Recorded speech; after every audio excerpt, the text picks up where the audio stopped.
Hello, good morning. आज आहे शनिवार, तरीही उत्कर्षला ऑफिस आहे.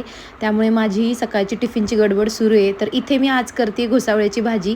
त्याची रेसिपी पटापट सांगते. मी कढईमध्ये थोडंसं तेल घातलं आणि त्याच्यामध्ये हे बारीक कट करून घेतलेला लसूण छानसा आपल्याला परतून घ्यायचा आणि लसणाचा सोनेरी रंग आला की त्याच्यामध्ये आपल्याला जिरे, मोहरी, त्यानंतर थोडंसं हळद आणि त्याचबरोबर हिंग टाकून छान मी तेलामध्येच त्याला छान परतून घेतलं आणि त्यानंतर त्याच्यामध्ये आपण जे घोसावळे आहेत तर ते बारीक कट करून चिरून घेतले होते मी, तर ते घातले आणि छान त्याला मीठ टाकून फक्त मिठाच्या पाण्यात आपल्याला ते छानसे परतून घ्यायचे आणि त्याची भाजी खूपच छान होते.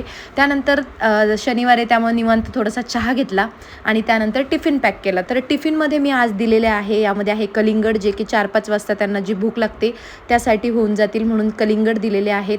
त्यानंतर आज नाश्त्यासाठी मी बनवले होते पोहे आणि कोथिंबीर नव्हती पण ठीक आहे. त्यानंतर इथे आहे घोसावळ्याची भाजी. सगळ्यात शेवटी